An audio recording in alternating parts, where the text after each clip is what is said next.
Hello दोस्तों, नमस्कार। आज हम पॉलिटिकल साइंस में पिछले वीडियो में जो हम पॉलिटिकल साइंस का सिलेबस डिस्कस किए थे, तो उसमें जो बताए थे कि टॉपिक वाइज हम इसका अध्ययन करेंगे, तो वो उसी का एक दूसरा भाग है। मतलब आज हम सिलेबस के पॉइंट ऑफ व्यू से जो पहला टॉपिक है कि कंपनी के द्वारा अधिनियमित अधिनियम या जब कंपनी का शासन था तो कौन कौन से अधिनियम ब्रिटिश संसद के द्वारा बनाए गए और ब्रिटिश संसद का नियंत्रण कैसे कैसे बढ़ा, इस चीज़ के बारे में अध्ययन करेंगे। तो आइए देखते हैं। पहला है 1773 का रेगुलेटिंग एक्ट। इसको विनियमन अधिनियम कहते हैं। रेगुलेट कर रहा है, किसको रेगुलेट कर रहा है? कंपनी के ऊपर संसद का नियंत्रण शुरू होता है 1773 के अधिनियम से। तो पहला होता है, इस अधिनियम की कौन कौन सी मुख्य विशेषताएं थी, इसके बारे में देखते हैं।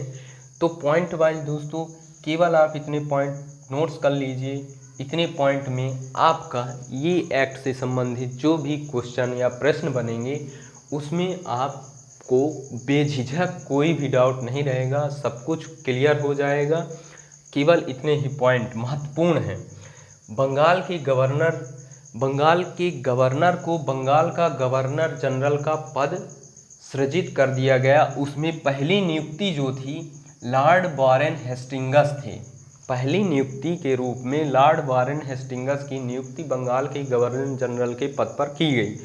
दूसरा था, इस अधिनियम की मुख्य दूसरी विशेषता थी कि बम्बई और मद्रास, जो मुंबई है वर्तमान का और मद्रास है जिसे चेन्नई वर्तमान में बोला जाता है, कि गवर्नर को इसके अधीन कर दिया गया कि ये गवर्नर कोई भी प्रमुख काम करेंगे तो ये इस गवर्नर से अनुमति लेके काम करेंगे। और 1774 में सुप्रीम कोर्ट की स्थापना कलकत्ता में की गई। इसके मुख्य न्यायाधीश सर एलिजाह एमपी को बनाया गया। देखिए दोस्तों, यहाँ पे दो क्वेश्चन बहुत महत्वपूर्ण बनते हैं। पहला क्वेश्चन बनता है कि किस अधिनियम के द्वारा भारत में सुप्रीम कोर्ट की स्थापना की शुरुआत की गई? तो 1773 का अधिनियम होगा। अब पूछेगा किस वर्ष में, सर्वप्रथम किस वर्ष में की गई सुप्रीम कोर्ट की स्थापना कलकत्ता में? तो 1774 में। ये दो क्वेश्चन आपके महत्वपूर्ण होते हैं। अगला नेक्स्ट है जो विशेषता है, निजी व्यापार पर प्रतिबंध।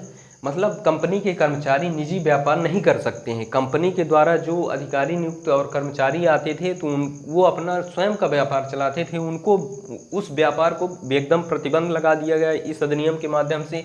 और कंपनी के जो कर्मचारी एवं अधिकारी हैं वो किसी प्रकार का उपहार और रिश्वत भारतीयों के द्वारा नहीं ले सकते, इस पर भी प्रतिबंध लगा दिया गया।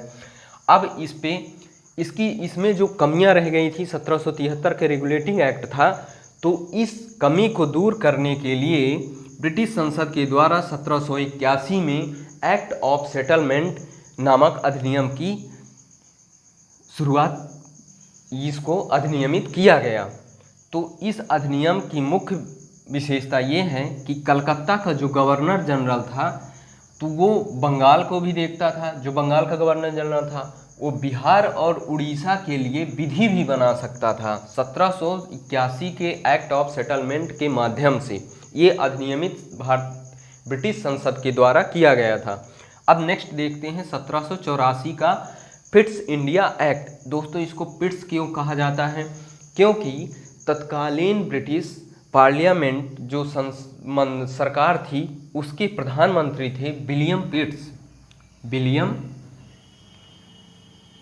विलियम पिट्स उसके प्रधानमंत्री थे और इन्होंने इस अधिनियम को अधिनियमित करने का प्रस्ताव रखा। जब प्रस्ताव रखा तो इसमें प्रस्ताव की मुख्य विशेषता क्या क्या थी? दोहरे प्रशासन की शुरुआत की। दोहरे प्रशासन का मतलब ये था कि पॉलिटिकल जो सेटिलमेंट्स हैं या कि जो पॉलिटिकल रूप से रेगुलेट करना है कंपनी को, तो वो राजनीतिक मामले, पॉलिटिकल मामले कौन देखेगा, और जो कॉमर्शियल से संबंधित कार्य हैं उसको कौन देखेगा। तो इसको लेकर कंपनी के द्वारा ब्रिटिश संसद के द्वारा एक बोर्ड ऑफ कंट्रोल का गठन किया गया, नियंत्रक मंडल का गठन किया गया राजनीतिक मामलों को देखने के लिए।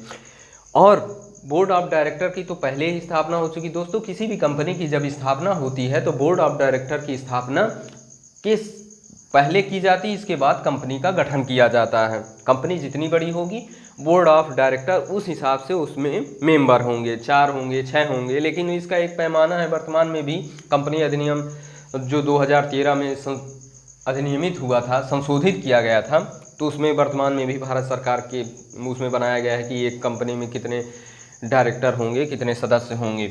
इसके बाद फिर 1793 का चार्टर एक्ट आता है। दोस्तों यहीं से चार्टर एक्ट की शुरुआत होती है।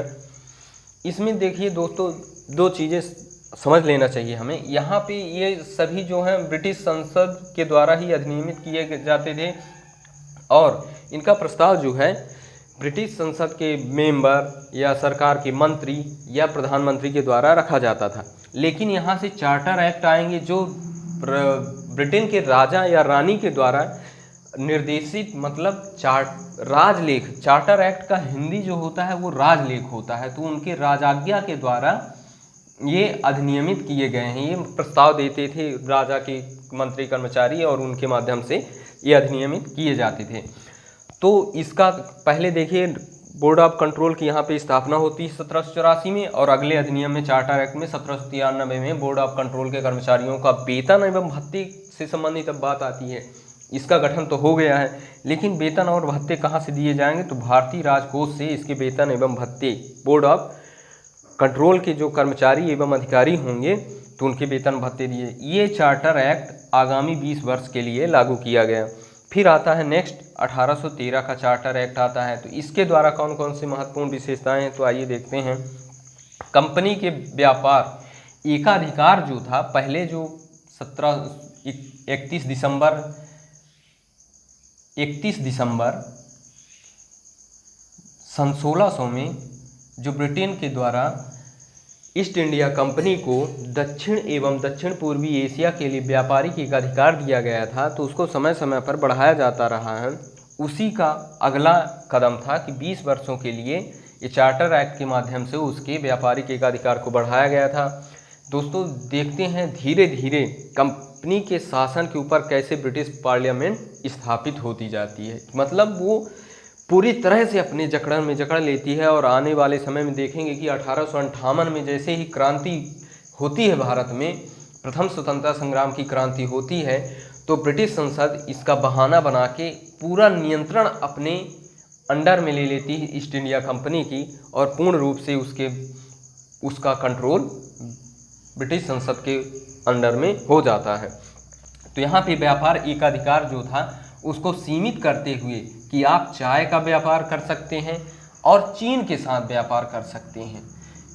अब मतलब आपके अलावा चीन के साथ ब्रिटेन की कोई भी कंपनी ईस्ट इंडिया कंपनी के अलावा नहीं करेगी व्यापार। व्यापारिक एकाधिकार का मतलब ये होता है कि आपके अलावा और कोई भी व्यापार नहीं करेगा। तो चाय के साथ व्यापार कर सकते हैं, आपका एकाधिकार है, कोई नहीं करेगा, और चीन के साथ। इसके अलावा जितनी भी वस्तुएं हैं या इंफ्रास्ट्रक्चर हैं, कोई भी कुछ भी चीज़ है, तो उसके मामले में सभी लोग व्यापार कर सकते हैं। और नेक्स्ट फीचर था इस एक्ट का, ईसाई मिशनरियों को धर्म प्रचार की भारत में छूट दे दी गई। देखिए दोस्तों, यहीं से सांप्रदायिक बीजारोपण होता है। धीरे धीरे देखते हैं, फिर अगले एक्ट में देखेंगे कि 1909 में क्या क्या चीज़ें होती हैं, कैसे बदलती हैं।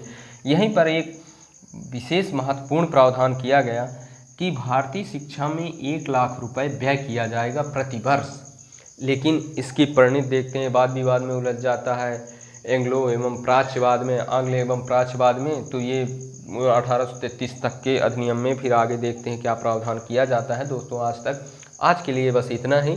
अब नेक्स्ट टॉपिक में देखेंगे, नेक्स्ट वीडियो में देखेंगे कि 1813 का चार्टर एक्ट आता है, फिर उसमें जो कमी रह जाती है तो अगले एक्ट में किस तरह के सुधार प्रस्तावित किए जाते हैं। तो 1833 का चार्टर एक्ट देखेंगे, 1853 का चार्टर एक्ट देखेंगे, फिर भारत शासन अधिनियम 1858 देखेंगे, 1861 देखेंगे। दोस्तों हमारे साथ बने रहिए, हम पॉलिटी का एक एक एक्ट बताएंगे। धन्यवाद।